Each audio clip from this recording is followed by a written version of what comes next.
Okay, we're recording now. So welcome to the class. This is ICS.6D, section A. We'll meet 3 times a week, Monday, Wednesday, Friday at noon. And there will be discussions Monday, Wednesday, 4 sections. So, well, first of all, welcome to the class. It's strange. We've been there before last spring, and we are continuing in this manner now. Maybe you're getting used to it. It's my experience last spring was, overall positive. It's possible to do this. On the other hand, I did witness students getting stressed. Basically, and also students being in all sorts of difficult situations. So first of all, sick family members,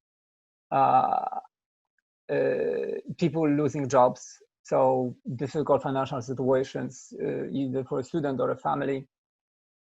And then we had also riots last spring, right? And and also the unrest well, it just creates a difficult situation. And well, we shouldn't talk about politics, I guess. It's a mathematical class, and you don't really care about my political opinions, I think. And but suffice to say that people were I was getting many messages of people stressed in different ways. Racist attacks against some students, other students. We had a student whose parents' business burned down. All sort of crap. Okay, and my heart goes to all the people, and hopefully it will be better this fall, and in our lives in general. So let's look to the future with hope, and welcome to the class. Now, first thing I want to do is to launch a little poll about where are you, where the students are. So I haven't launched these Zoom polls, but I'm launching one now. So it's a counter here. I think, oh, I can end it, I guess. So the poll is asking you, where do you reside right now? So we have a sense of, like, are you on the same time zone as I am? How many people will connect from other continents and so forth. So this will help us get the gauge on, like, for example, is discussion at certain late time, but we fit students who are in Asia. For example, I do see 14 responses, in Asia. Oh, when you are anywhere else, maybe write on a chat. I'm sorry, I whipped out this poll quickly, and if I forgot about a continent, please don't take it against me. But I wonder what I forgot. So write on a chat or email me, if your choice is the last one. All right. So please do give us this feedback so we orient ourselves. All right. So I think that the website works now. Sorry for error 404 that some people got because I had like an access settings set badly. I will not use Canvas, but instead everything will be on that website. There's really no reason for this except that, like, I'm used to it, and I think it did everything that needed to be done. So so I will just continue using that stuff. I will not have additional administrative slides with all the info in one place, because if there is any error, then I forget that, like, I have to fix it in 2 or 3 different places. So I'd rather keep everything on that website. And if there is something wrong, it's a single place which will get fixed. So okay, so why don't I just sort of guide you over this website and talk about policies in the class. Okay, so yes, let me share. Okay, and now let me choose this correctly. No.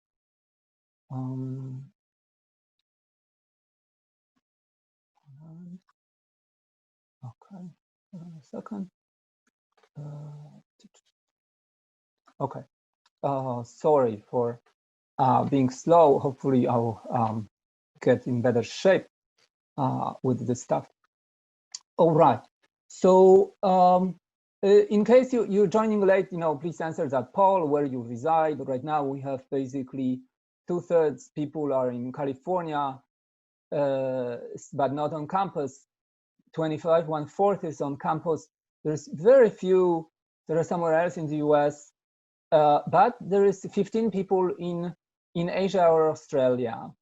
And then 3 people are somewhere else, and I wonder where. I'm in CA in Irvine. Oh, so this is just the 3 people who were like in somewhere else. They are in Irvine, but not on campus. Okay. Yeah, all right, sure. So good. But if you are all right. Okay, I will try to monitor the chat. On the other hand, it's a little bit challenging. Hold on a second. Like for example, right now I completely lost the chat window. Okay, so if you have like some sort of big comment and things, then unmute yourself and speak up, and I'll otherwise just look at it briefly. All right, so you have the website here, and let's look over it, right? So remove some stuff from the okay. So hold on. Oh, I minimized this deck. Okay, good. All right. So first of all, okay, we meet Monday, Wednesday, Friday at noon for under an hour. I might sometimes continue rambling. It will be recorded, so you can look at it later if you have to go. Right. Then we'll also have discussions, and right now we have 4. Do you guys see my pointer, by the way? Yes. Yes. Yeah. Okay. Thank you. All right. So so we have 4 discussions scheduled. In particular, there is this one is at 2, one at 3, and then there is at 6 and a 7. Now I'm not sure that having both of them makes sense, because I think that most people will choose the earlier. And for Asian students in Asian time, I think this is better. But okay, we'll just take a poll. Like, if this doesn't make sense to have this one, we'll just cancel it. But right now, the idea. Okay, so let me go to the staff. So we have 3 TAs. There is Annie, who was helping me with the class last quarter, and she was great. So welcome back. She will do the, doesn't say here. She will do the 2 p.m. Then there is Will, new to the class. Welcome, Will. He will do the 3 p.m. And Ji-young is joining us from Korea. And so naturally, she would do the evening time zones, and she would be, I think, perfect for the folks on the Korean side, I mean, Asia.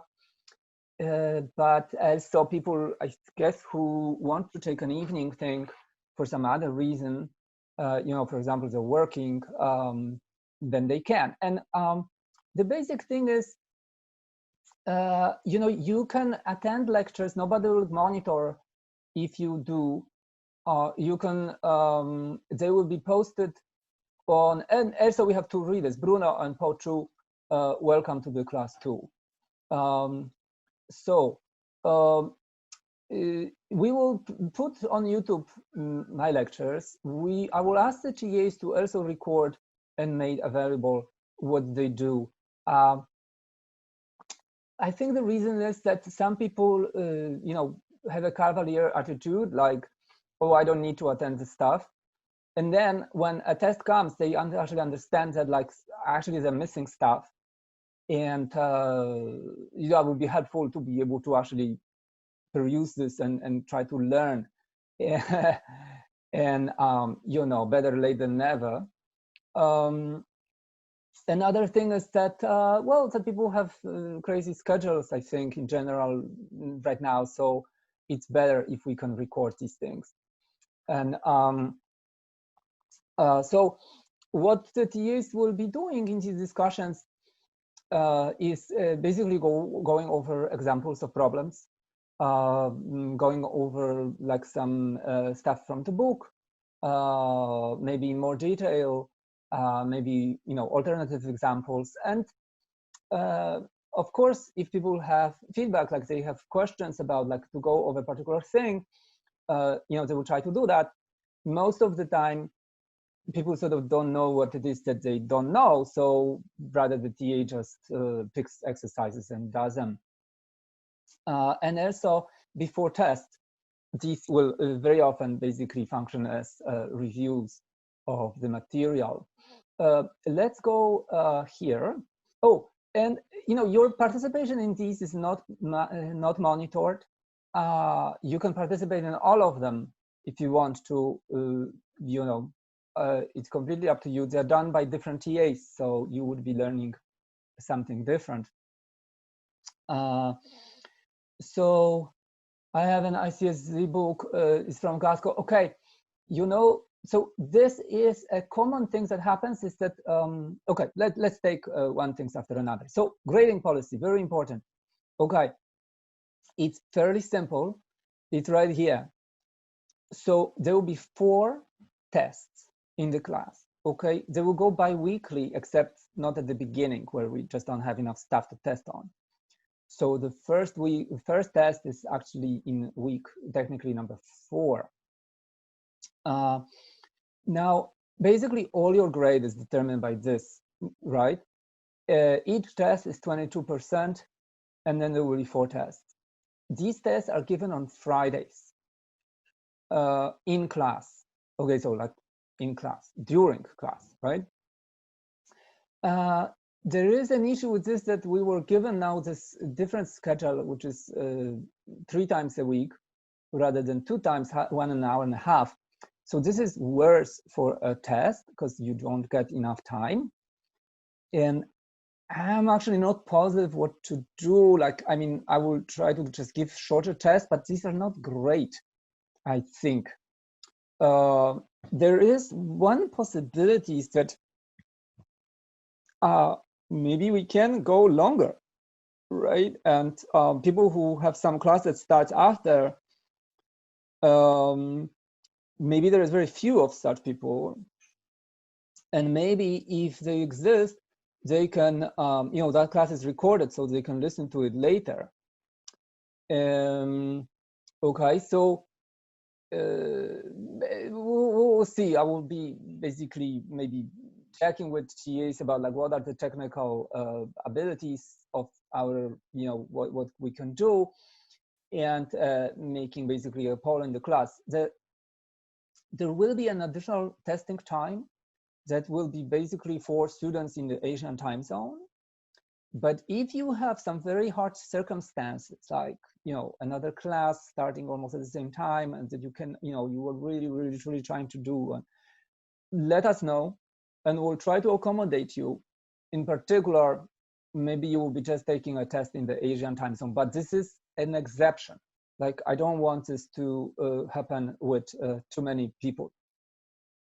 Okay.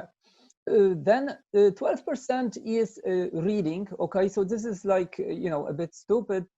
You just read, and just because you read, you're getting credit. Okay, so why this? So there is like a, you know, non-trivial aspect of this, which is that the electronic textbook has online exercises to kind of guide you through the text, and they're called P for participation and C, I guess, for challenge. I'm not sure I remember it correctly, but I guess challenge.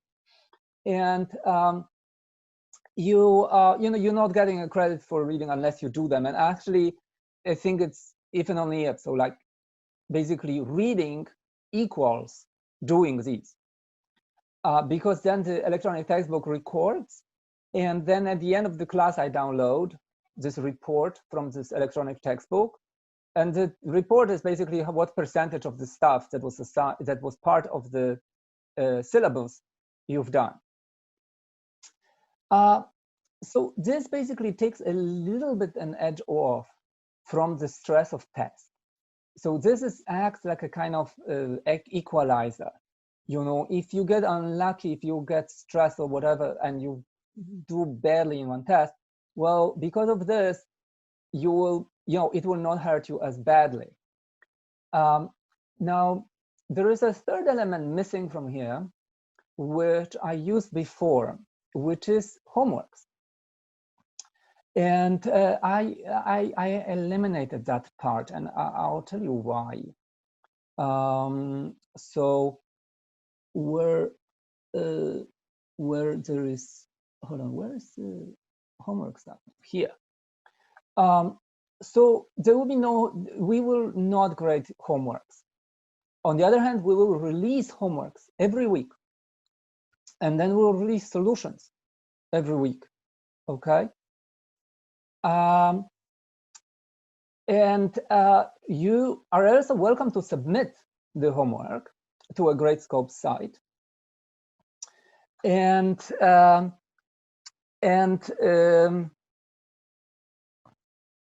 sorry, I'm blank. I'm like staring at this like avalanche of questions, and no, I should focus on this stuff here. So you will submit the homework to a Gradescope site, through an electronic means. Then, if there are some exercises that I think are that it would be valuable if a TA and a grader went over and gave you personalized feedback. Okay, so here's an example. Induction proofs by induction will be a major part of this class. And in a proof, if we give you solutions, we will give you solutions for everything. So a certain type of student, goes through the solutions and sees, I made a mistake here. Oh, I understand. But many students actually, for certain class of problems, do not quite see, like, how far are they? Basically, if they miss something, they think like, oh, I don't know if that was important. On these proofs, it is very important that we, basically you're not learning unless we give you this feedback.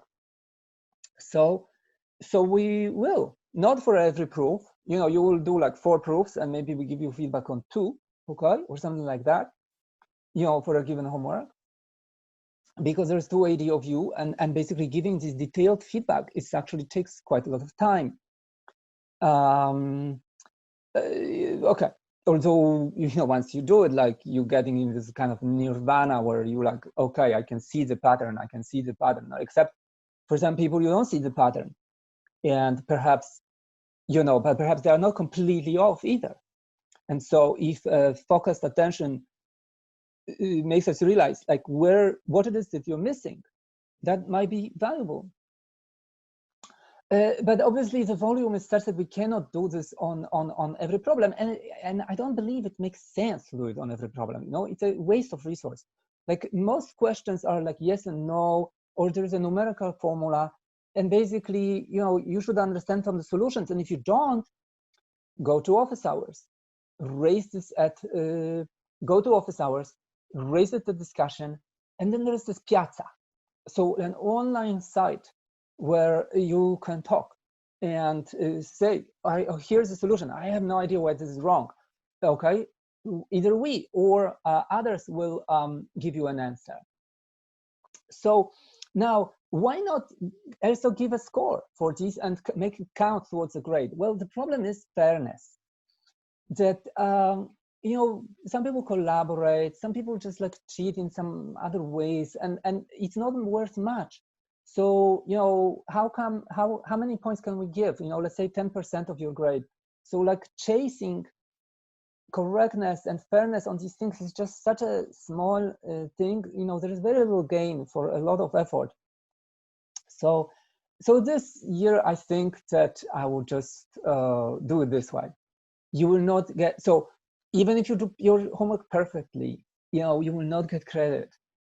Oh, that's bad. Sorry.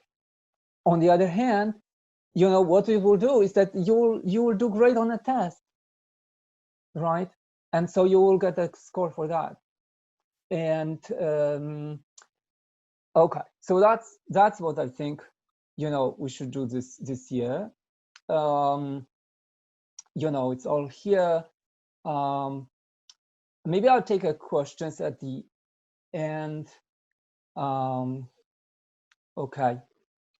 You know, yeah, so some people say, okay, like, why don't we like give grades like just a yes, no, do you submit or do you not submit? I think this is kind of not very good either, because like somebody just copies from a friend and they get full credit. It's like, how fair is that? So yeah, I mean, yeah, so that's why that's my thinking about it. All right. What else? Okay, look, because you know, almost all grade is tests. So unfortunately, go here, right? UCI policy on academic honesty and integrity. So now there will be like maybe 2 minutes of very unpleasant stuff that I will be telling you, and I will sound awful.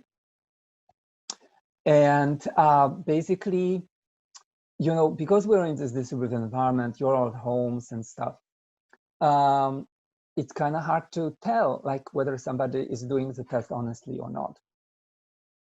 If we are all in the same room, we can monitor, right? It's like everybody's on a level playing field.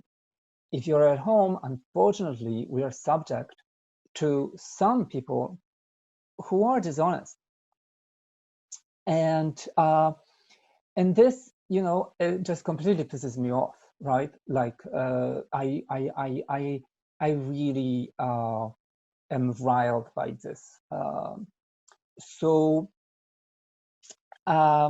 what I do is that tests have different variants, and the variants are sufficiently different than if you then basically cross-copying has a risk that you overlook.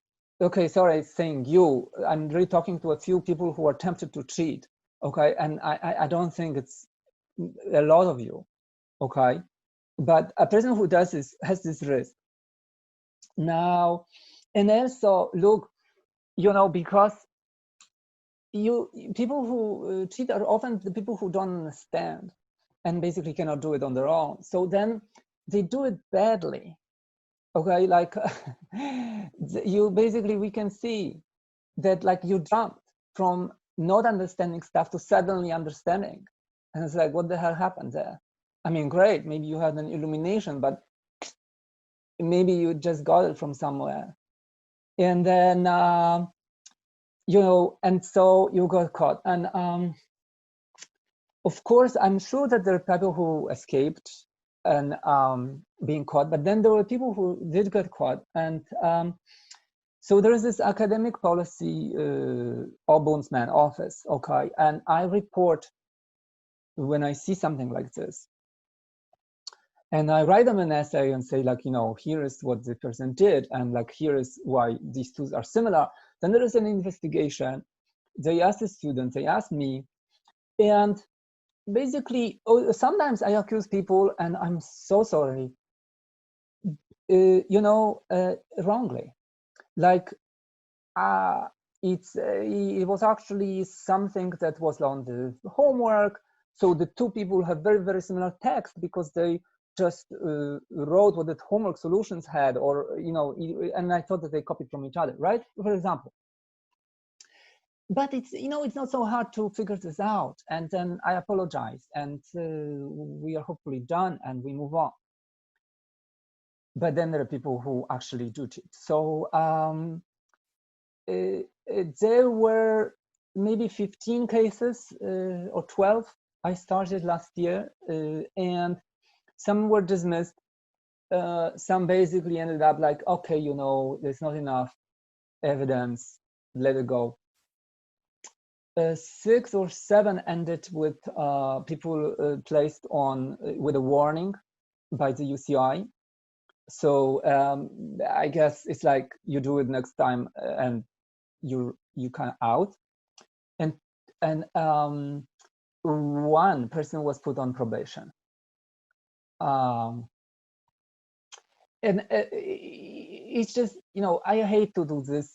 It gives me no joy, but like it riles me so much that I do pursue this.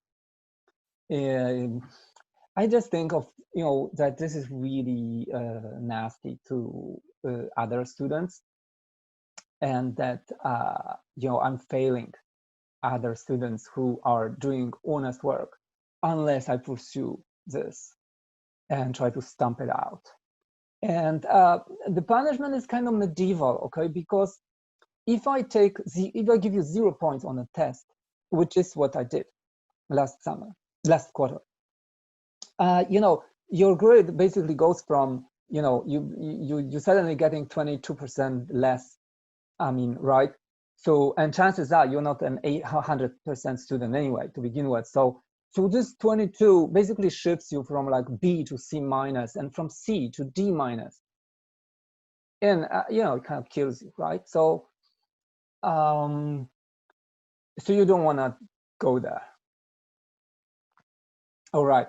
If you, we are still figuring out how to do this fairly, how to monitor, how to make sure that it is fair and honest, and basically people can focus on just the work and the material rather than this type of paranoia. So speak up, tell us, give us hints, show us examples of how we can test in alternative ways or whatever that will improve, will be the benefit to everyone. Professor, how will we take the test? So last time I just had people taking a test like you have a PDF, and then you write, and then you upload. Okay, so you write simply on a piece of paper, which you photograph using your phone, I presume, and then you convert that to the PDF and you upload it. Maybe this time I will do instead an online kind of monitoring where you sit in front of the website and the website takes a camera. So, but I'm not sure, it's one of those two. So technically I'm asking everybody to, that you have to have a laptop with a camera. And if you don't, let us know, and we'll try to arrange some other arrangements with you. But that's what we did last time,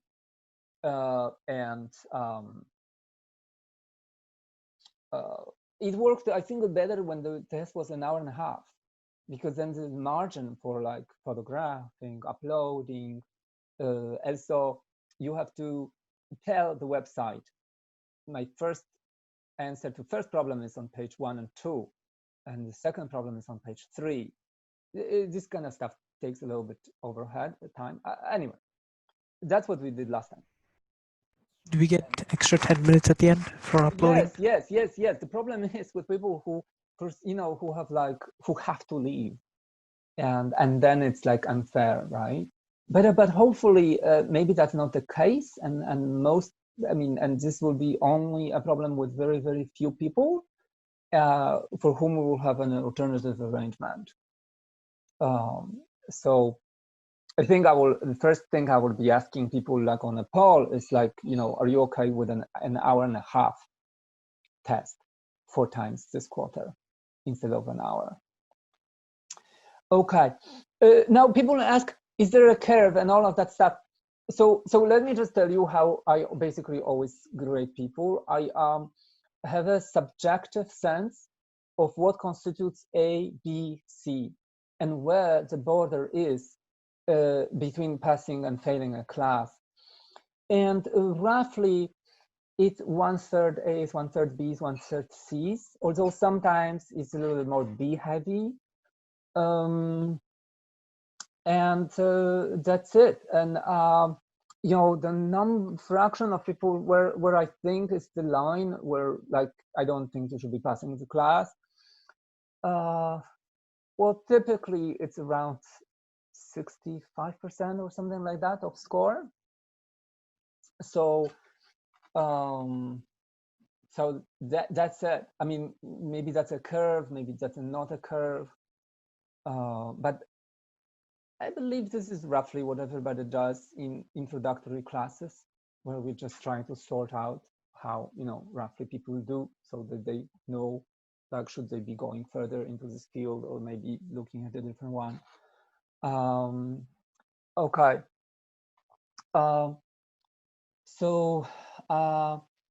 Okay.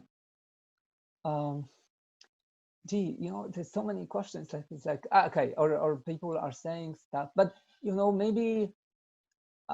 Okay, so at least like you are watching these discussions, and some of the TAs are watching the chat, so perhaps they will tell me later. Unfortunately, this chat is not saved, and that's a kind of a problem. But then there will be Piazza, where we can hash out stuff some more. And if a lot of people are saying something on the chat, then by all means put it on Piazza and say so, and just move the discussions. Okay, where were we? So there's this e-textbook. It costs $58. You go here, you sign up, and that's how it looks like. I guess that's not super informative. Oh, I had this link anyway. So what will we be doing this quarter? Chapter 1, logic, 3-4 sets and functions, jump, 8, 9, 10. Induction, big part, integer, arithmetics, modular arithmetics, and counting, so combinatorics. Basically, like this allows you for probabilistic reasoning, like to understand probability, and we're laying foundations for that. I will, the next maybe important thing is the syllabus. Okay, so let's look at that. Logic is, we have this thing at UCI, right, that you have ICS.6D for data structure discrete, and B for Boolean logic, and they intersect. We use the same textbook, Sandy Rani, Introduction to Discrete Math, and we actually intersect on chapter 1. And so this is a big stuff. Logic is, you can talk for a long time about it. I'm gearing to people who, this class is geared to people who took 6B. So the logic is reviewed in a sort of succinct, but still it's a week. So that should be good, okay? Although people who have never seen this before, have a kind of an intense time at this spot. Fortunately, the test is quite a way, so I think that this intense time can be spread out, okay, if that's somebody's case. Then we go sets, functions. It's really a generalization of this, and some otherwise important concepts. There are chapter 3 and 4. They are really easier in some way, or they build on this, so we go faster. And then we start a big segment of chapter 8, which is basically induction, sequences, infinite recurrence relations, basically a recursive style of programming. Next step is defined in terms of previous step. And this happens in computer science all the time. And it's a fundamental concept. So we are hammering it, different versions where this occurs, and different simple mathematical ways in which you can express that stuff. Okay, that's what we're doing here. So this part, strong induction and induction, is a jump for many people. This starts, you have to make a proof. If you sail through this part and you think, oh, okay, this is just a repeat, you might come to a halt at this place. And so I attune you that this is intense material. Okay, for many it is not. It is basically, you see, this class is an outlier in computer science program. It's not programming, it's not coding, it's not networks, it is math. So how easy this stuff for you is sort of correlated with how good, I think, your math preparation was. And so we have a big spectrum between people who sail through this stuff and people who have to, work quite a bit. And you will try to catch everyone and give them, interesting stuff. A lot of this stuff is absolutely beautiful, really cool, and sort of mind expanding. And we hope to instill this and to, show you that stuff, and also, not, give like a sort of simpler version and repeat and other examples to people who, this sort of like abstract beauty might not be quite their concern at this moment. So strong induction, it gets even more hairy, and this part is like just this people really often have difficulty with.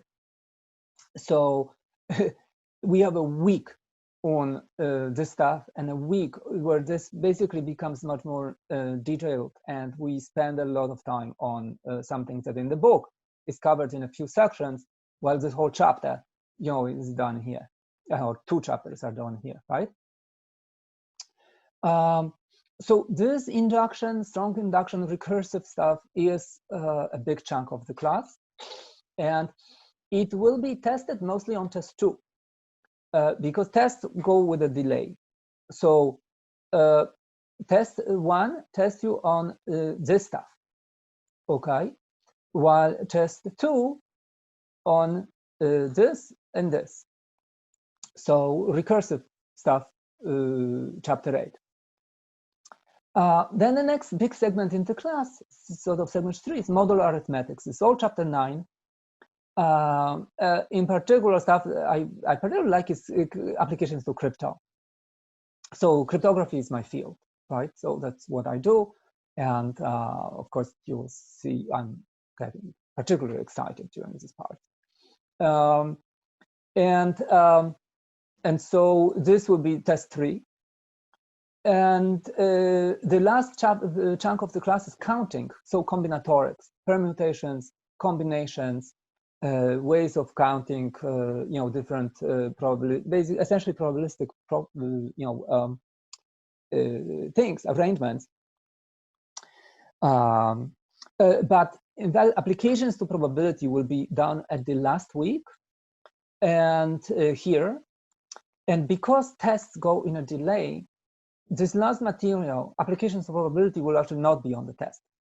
This is good enough because you will use probability. Actually, applications to probability are what you should be taking from all this stuff. But it's okay if you are tested on it in subsequent classes. So that's what we do in the class. Okay, I'm sure I kind of got maybe lost in you know, maybe that's it. Okay, that's it for the you know, let me go through the admin slides I have here, which I'm not gonna post, to just kind of a very important thing. The end. No final in the class. Okay, so the 4 tests are it. You know why I adopted this from some other professor, actually Sandy Irani, who wrote the textbook that we use. And I think that students actually kind of tend to like it. It takes off the, you know, if they have other classes where they have a final exam, it takes off this, it spreads the risk, you know, more evenly through the class. It kind of lets you focus on these chunks and just do them. And then oh, a common question, are tests cumulative? You know, like, are you going to be tested on induction during these applications to cryptography? Yes and no. We do. This is like you know, it's like a language, logic, functions, sets, notations for sequences, ability to prove something by induction. This is like, it's just a language. It is used all over here, and it is going to be used. Recursion is like, it's going to come up in this segment. Many of these algorithms will be recursive, and understanding why they work is a recursive understanding. So you use these tools. You know, here in counting, I guess less so, although there too, actually. You know, but it's less frequent. On a certain point, you will see this kicking in and actually letting you understand why certain counting methods work. So no final exam. However, and I've done this a few quarters already in this way, the final exam, quote unquote, time slot that UCI gives us will be used. And it will be used for something I call remedial exam. So this is how it works. At certain point around this time, you know, towards the end of the class, I will tell you where I think the failing class board boundary is. So you know your scores, so you can compute 88%, you know, and 12%. I mean, and you should just assume that you do 100% of readings, right? Because it's like for free, that's great. I mean, it's like you have to be, you know, stupid not to do it. Okay, so you can compute this, so you know whether you are going to be above or below. Now, because test 4 is still being graded, you don't know exactly. Maybe you are like just a little above, maybe you're just a little below. Well, in that case, prepare yourself, because if you are below the passing grade, you have the option of taking what essentially is a final exam in the class. Okay, but and if you I will give you some other formula, like, you know, basically you should expect that if you take the final exam, then it will count for like 30% or so, right? So if you do basically very well on it, or just well enough, you hike your grade from below the failing strata, right? But this is the best you can do. So a remedial exam cannot be used to get anything above the minimal passing grade. Okay, that's all you can get from that. So therefore, it's irrelevant to people who pass anyway. Okay. So I think it's a good arrangement. It's like the folks, you know, don't need to stress on it. Like, there is no final exam. They just need to focus on this test. But if they fail, then there is this escape valve that, you know, perhaps they improve, perhaps they studied the stuff, and knowing that there is this escape valve, they actually kept on reviewing the previous material, and now they are like basically better off. They have kind of mastered the stuff well enough to show us that they should pass the class. So that's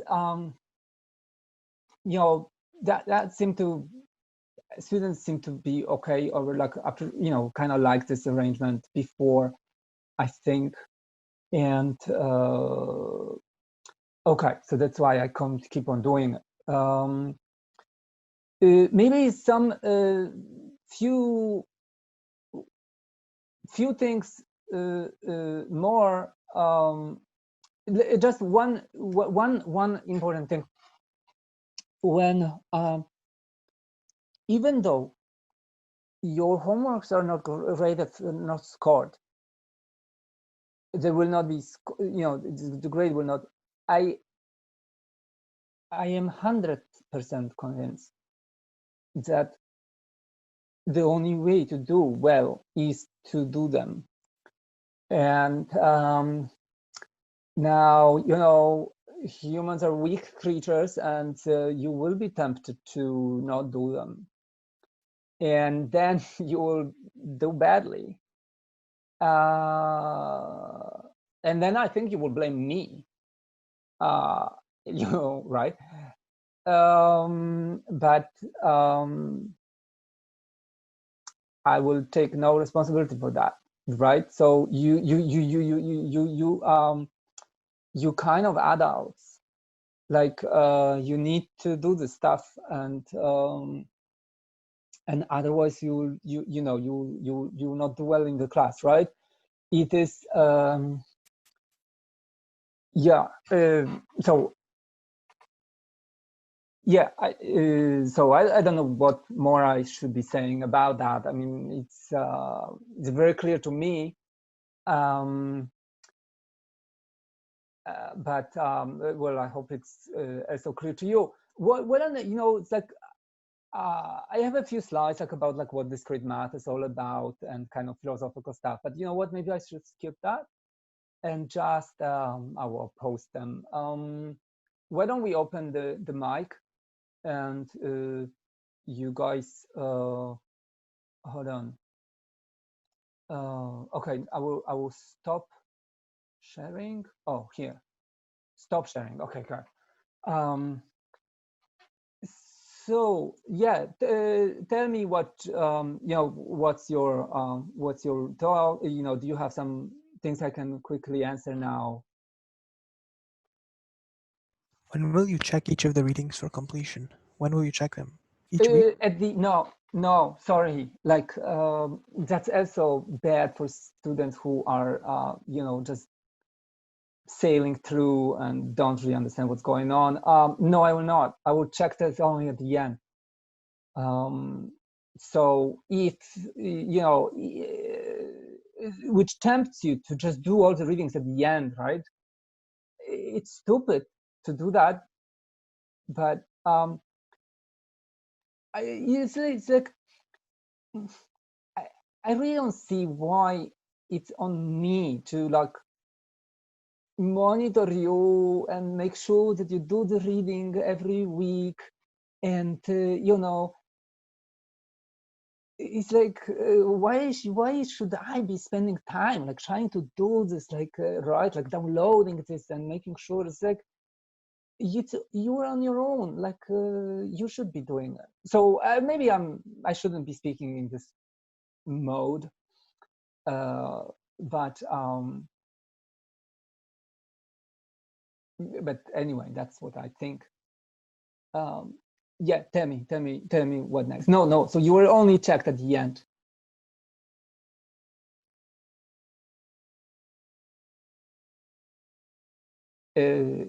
Speak up. How many questions does the average test have? Tests are kind of intense. You know, like they had like 5 when the test was an hour and a half. And I just really hope we can still do that format, because making tests shorter is just, it's actually more stressful, I think. And just more arbitrary. Also, like, you know, you don't do one and it has a bigger weight if you're somehow fail, you know, if you score one problem, right?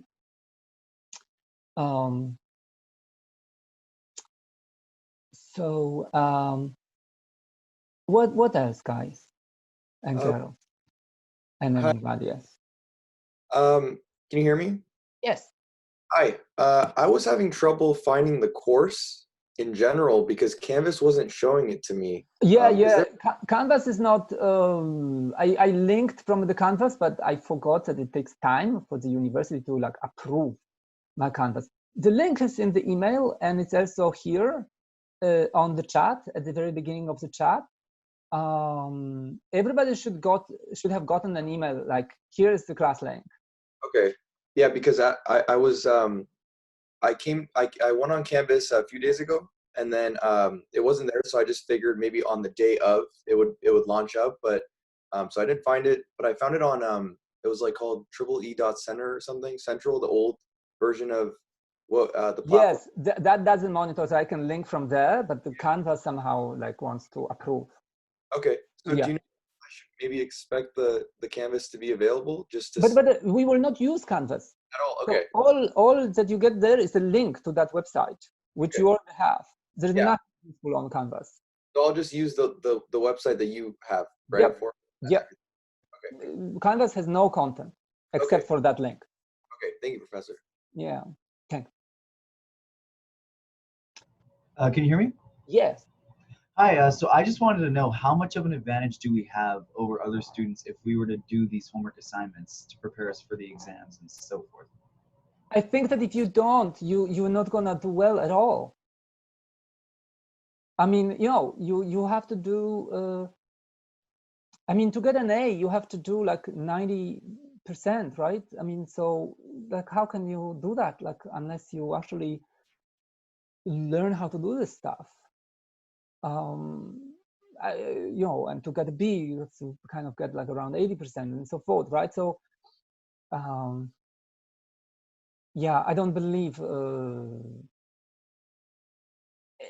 I mean, there's occasionally, I guess, a student who somehow does it all great without preparing, but I don't know. That I think it's a very, very, very small set. Yeah, no. I was just curious because sometimes, the professors have this this disentanglement, between like how the homework connects to the exam. So I just wanted to know, like, no. In preparation. It's one-to-one. So basically, it's completely anchored. It is, So what we do is kind of, the material is very clearly divided into some specific chunks, like, type of logic exercise. That's the types you're gonna get on the test. Like certain questions about sets and functions, that's exactly the type of question you're gonna get a test, etc.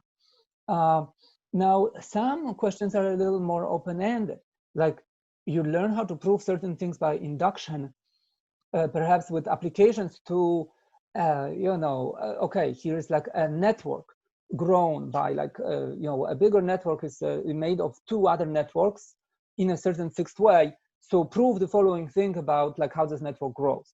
Or another application, here's a, I don't know, like a cipher, that like a cipher on n bits is kind of uses a cipher on n-1 in this way, and so give us the general formula for how it grows.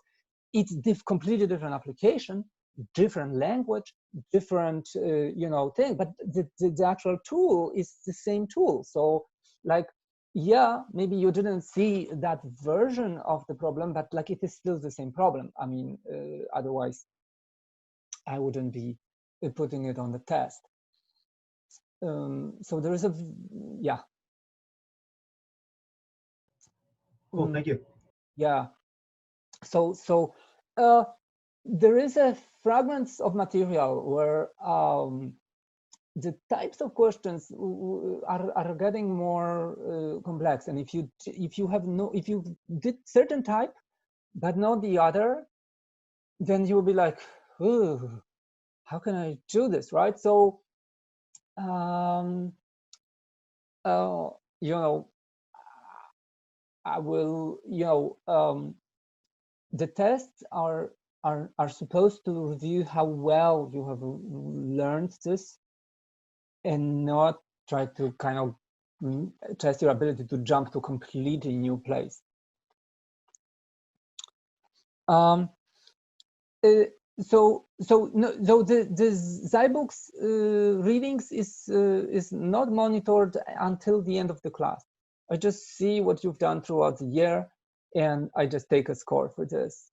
But it is a crazy and self-destructive, strategy to postpone the reading of stuff that is tested. That's it, like test 3, test material, and there will be no return. So yes, you can complete the readings on modular arithmetics later, but it will just give you, I mean, it will not help you when you're tested on this material.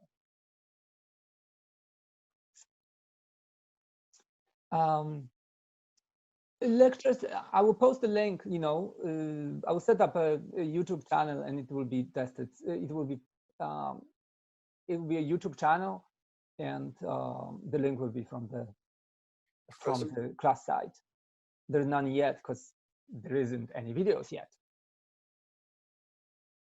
Professor, Yeah, should. Can I jump in really quick? Because I don't know if you're seeing the raised hand feature, because I think there is. Don't. Yeah, because I think people can just they can mark like a raised hand. Yes, I don't see that at all. I just didn't want to interrupt you, so I just figured I'd. Okay, I actually. So like when you raise a hand, do you see it? No, I don't. Oh, strange. Oh, maybe because I have participants off. Yes, because I had like participants list off. Okay. I just want to make sure you see that in case. Yeah, now I will see that. Right. So when we start like open flow, then now brings them. Yeah, now I see you. Yes. So. So the question, so I apologize for jumping in so late because like I said, I was having trouble navigating just initially, but I just want to clarify Zybooks really quick. You said you're obviously checking that at the end, essentially for grading purposes. In terms of would you recommend like the best structure in terms of staying on task or staying, I guess, organized? Read when this stuff is happening, right? When the topic's happening, right? Okay. Yeah, I mean, obviously. Will you sorry, like, yes, read when this is happening, right? Yeah. Like it's very clear from the syllabus, like, we are doing chapter 1, section 1.2, on the lectures, I'll be saying, this is chapter 1, section 1.2 to 1.5. Yeah, obviously read that stuff. Okay, because that's what I was worried is you weren't going to mention maybe the sections, you were just going to say the chapter. No, this is very clear where we are exactly in the book. Those sections. Right now, the syllabus is kind of almost an empty shell. So it basically just tells you, okay, we're doing chapter 9 in week 7-6, but what exactly in chapter 9? Yeah, so I'll be filling this in, but I don't think you need to know now, whether on Wednesday of November 15, I do section 4 or 5, right? Like you don't care now. Now you know where we do what chapter. So when you mention those sections, those are the section homeworks, right? There's nothing else. It's whatever you verbally say. And list in the syllabus. So syllabus will list exactly the sections you're responsible for.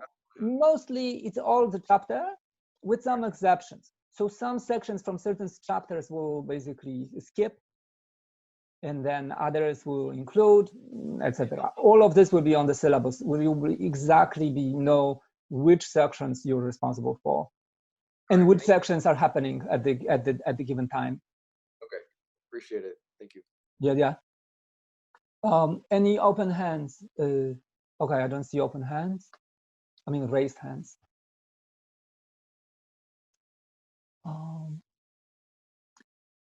Yeah. Oh, yes. So this is very, very important. Would you recommend doing the additional exercises? Yes, absolutely. So basically, the Zybooks gives it's a very good resource, I believe, for also the following reason. At the end of each section, there are additional exercises. Some of these will be explicitly part of the homework. I'll be like, do 2.5 AC and 2.7 ABC, right? I'll just kind of guide you so that you know, like, okay, there's all these exercises, which one should I do? Okay, so the homework will tell you, like, these are the important ones. You should, these I will close, so with a click of button, I can open solutions or close them so students don't get to see them. I will open as much as I can so that you can, try to do an exercise to test yourself, and then open the solution and see if you do it correctly, right? I mean, I guess if you have no clue and you have no idea how to approach, then just open the solution and try to learn. But that's not the preferable way to do so. And those which will be on the homework, I will be closing solutions for, and then I will open. But actually, a lot of my homeworks will be using different exercises altogether, precisely so you can get the most material, so you can look at the exercises in the book and try to do them. And then you also have mine, for which I will give you solutions, a week later, right? This is especially important for some chapters which are just strong induction, for which actually there is not so many exercises in the book. So I will especially want you to basically do them all. Actually, you can sort of self-test. If you know how to do this, if you do one, you're fine. You do the last one, which typically is the hardest, you're fine. And I guess you will recognize, okay, these are all the same pattern. I know how to do this. But if you can't do this, then by all means, learn this stuff, because this will exactly tell you, like, this is the kind of stuff that you should be doing, that you should be learning how to do. I will try to, like, also post, like, some guide, like, before the test. You know what? If you want to review the material, here's one way. Do the following exercises. Test yourself on the following chosen exercises. So, of course, that kind of stuff students find helpful. Hey, Professor. Yes. How are you doing? Very good. I wanted to ask, what would you recommend for anyone who hasn't taken 6B? Read the logic part right now. Okay. Start chapter 1. All right. Anything else? No, not really. No. Maybe the proofs section 2, which we skip altogether, but like, it just builds on logic. Okay. And we will be doing proofs soon enough. How about the chapters between, I believe, 3 and 7? No, I don't believe they are. I mean, it's all good stuff, but it's just not. I don't think it will help you in this class. Got it. Perfect.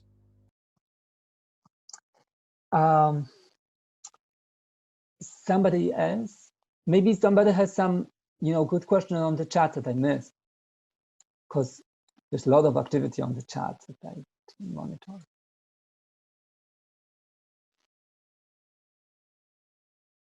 Cheat sheet for the exams. Yeah, so like exactly how you do it. Yeah, sure. Yeah, a 2-page thing where you write the most important stuff and review the material that way. Yeah.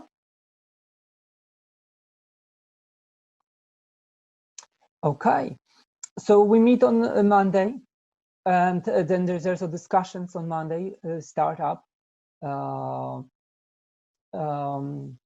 And reading is all about sections of thy books. So they will be listed in the syllabus and you will be responsible for them. Although I will not monitor it online. So I will only check it at the end of the class. All right, and you have this link to the chat.